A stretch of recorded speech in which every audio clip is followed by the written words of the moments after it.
আগে শেয়ার করেছিলাম সোয়াবিন ঘুগনি।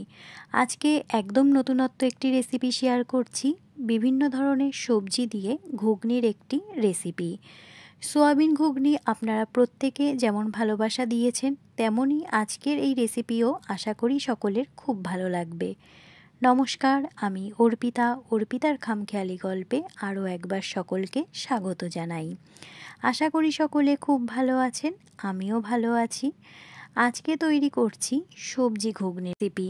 সেই জন্য এখানে যে ডাল আছে আমি হোল নাইট ভিজিয়ে রেখেছিলাম, একটু উষ্ণ গরম জলে ভিজিয়ে রেখেছিলাম। তারপর আমি উষ্ণ গরম জলে সেটাকে সেদ্ধ করে নিচ্ছি।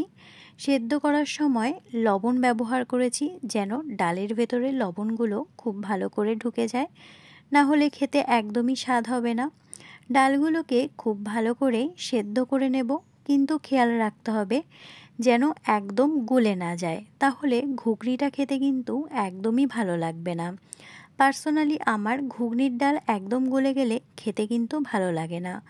একটু গোটা গোটা থাকলে দেখতেও ভালো লাগে, আর মুখে পড়লে খেতেও বেশ ভালো লাগে। ডালটা সেদ্ধ করা হয়ে গেছে, এবার ঘুগনি তৈরি করার পালা। প্রথমেই সরিষার তেল দিয়ে দিয়েছি। সরিষার তেল গরম হলেই তাতে গোটা গরম মশলা ফোড়ন দেব। এদিকে দেখতেই পাচ্ছেন ঘুগনিটা যে সেদ্ধ করে রেখেছি, ডালগুলো বেশ ভালো করে কিন্তু আমার সেদ্ধ হয়ে গেছে। এদিকে গোটা গরম মশলা থেকে যখন ঘ্রাণটা বেরিয়ে আসবে, তখন আমি ফোড়নে ব্যবহার করব রসুন পেঁয়াজ দিয়েই আজকে সবজি ঘুগনির রেসিপি আমি আপনাদের সাথে শেয়ার করছি। অন্য কোনো দিন নিরামিষ ঘুগনির রেসিপিও আপনাদের সাথে শেয়ার করব। রসুনটা দেওয়ার পর খুব ভালো করে ফ্রাই করে নিতে হবে, যেন কাঁচা গন্ধটা চলে যায়। এবার দিয়ে দেব পেঁয়াজ কুচি। পেঁয়াজগুলোকে খুব ছোট মাত্রায় কেটেছি। বড় মাত্রায় কাটলে কিন্তু মুখে পড়লে খেতে ভালো লাগবে না, আর দেখতেও কিন্তু ভালো লাগবে না। পেঁয়াজটা এবার খুব ভালো করে আমার ফ্রাই করে নিতে হবে।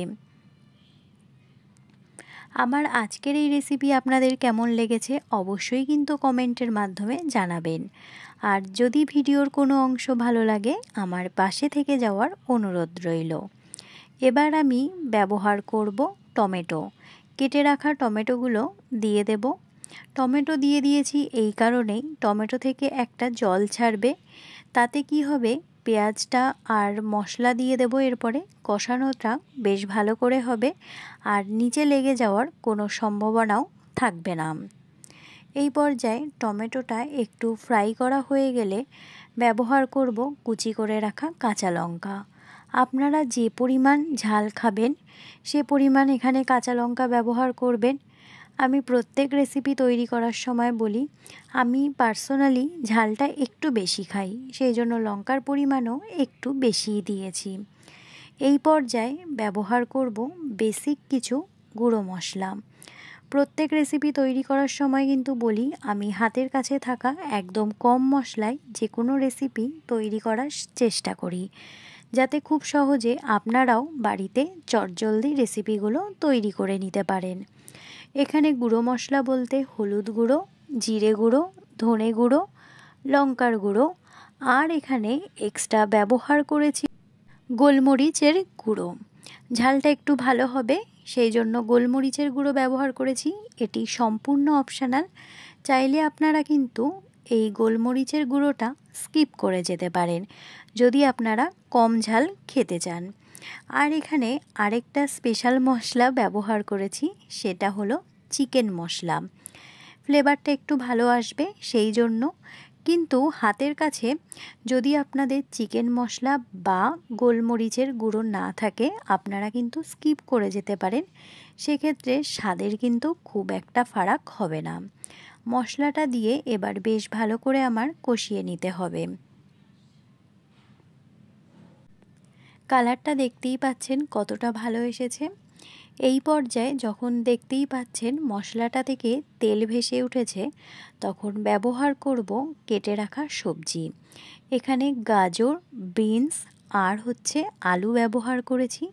চাইলে আপনারা আপনাদের পছন্দ মতো কিছু সবজি অ্যাড করতে পারেন।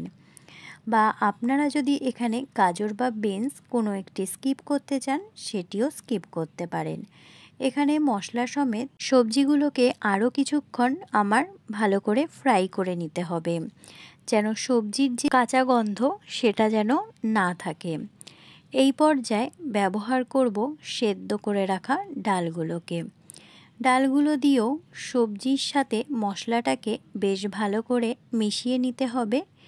তারপর আরও কিছুক্ষণ কষতে দিতে হবে। এই পর্যায় পর্যন্ত যে সকল বন্ধুরা ভিডিওটি কন্টিনিউ করছেন কিন্তু একটি লাইক দিতে ভুলে গেছেন, প্লিজ একটি লাইক দিয়ে ভিডিওটি কন্টিনিউ করবেন। আপনাদের একটি লাইক কিন্তু আমার কাছে অনেক গুরুত্বপূর্ণ। এই পর্যায়ে দেখুন আমি কি করছি, একটি বাটিতে জল নেব, যেটা হচ্ছে আমি ঘুগনির ওখানে অ্যাড করব। আর ঘুগনিতে যখন গুঁড়ো মশলা ব্যবহার করেছি অর্থাৎ পেঁয়াজগুলো কষানোর সময়, তখন কিন্তু আমি এক্সট্রা সবজিতে কোনো লবণ অ্যাড করিনি। জলের মধ্যে একটু লবণ গুলে এবার আমি যখন খুব ভালো করে সবজি সমেত ডালগুলো কষানো হয়ে গেছে, এই পর্যায়ে ওই নুন দেওয়া জলটা অ্যাড করব। তাহলে কি হবে, নুনটা এক জায়গায় লেগেও থাকবে না, খুব ভালো করে মিক্সড হয়ে যাবে। এবার পালা হচ্ছে খুব ভালো করে ফুটতে দেওয়ার। জলটা একটু বেশি মাত্রায় দিয়েছি, সবজিগুলোও সেদ্ধ হবে। আর ঘুগনির ডালটা বেশিরভাগই সেদ্ধ হওয়া, কিন্তু মশলাটা যেহেতু ডাল ভেতর যেতে হবে সেই জন্য জলটা একটু বেশি পরিমাণে দিয়েছি। খুব ভালো করে এবার ফুটিয়ে নিতে হবে। আপনারা ঘুগনিতে যে পরিমাণ ঝোল রাখবেন সেটা বুঝেই জল ব্যবহার করবেন। এটি সম্পূর্ণ আপনাদের পছন্দের ওপর নির্ভর করছে। এর আগে আমি আমার চ্যানেলে ঘুগনিতে মাশরুম ঘুগনি এবং সোয়াবিন ঘুগনির রেসিপি শেয়ার করেছি। আশা করি আপনারা যারা দেখেননি তারা একবার দেখে নেবেন এবং আপনাদের মূল্যবান কমেন্টের মাধ্যমে জানাবেন আমার এই ইউনিক রেসিপিগুলো আপনাদের কেমন লাগছে। আর আজকের ভিডিওটি দেখে অবশ্যই কিন্তু আপনাদের গুরুত্বপূর্ণ মতামত জানাবেন। আপনাদের মতামত আমার কাছে অনেক গুরুত্বপূর্ণ। এই পর্যায়ে দেখতে পাচ্ছেন খুব ভালো করে কিন্তু ফুটে উঠেছে। খেয়াল রাখতে হবে সবজিগুলো যেন খুব ভালো করে সেদ্ধ হয়ে যায়, যেন কাঁচা না থাকে, তাহলে খেতে একদমই ভালো লাগবে না।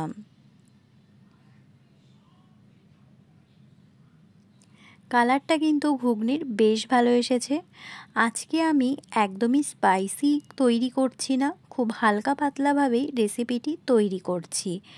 প্রচণ্ড বৃষ্টি হচ্ছে কিন্তু গরমের পরিমাণ কিন্তু সেভাবে কমেনি, সেই জন্য খুব একটা স্পাইসি খাওয়া শরীরের পক্ষে একদমই স্বাস্থ্যকর হবে না। সেই জন্য হালকা পাতলাভাবেই ঘুগনির এই রেসিপিটি আমি তৈরি করেছি।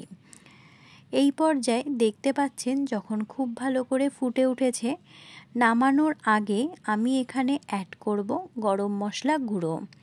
গরম মশলা গুঁড়ো অ্যাড করলে একটা আলাদা মাত্রায় ঘ্রাণ আনবে, স্বাদটাও অনেকটা বদলে দেবে। গরম মশলা গুঁড়ো অ্যাড করে একবার ফুটিয়ে নেব। আমি এই পর্যায়ে চেক করে দেখেছি সবজি, আলু, গাজর, বিনস প্রত্যেকটা সবজি আমার খুব ভালো করে সেদ্ধ হয়ে গেছে এবং ডালটাও কিন্তু আমি চেক করে দেখেছি মশলাটা বেশ ভালো করেই ডালের মধ্যে প্রবেশ করেছে। এই পর্যায়ে আমি একটি পাত্রে ঘুগনিটাকে সার্ভ করে নেব।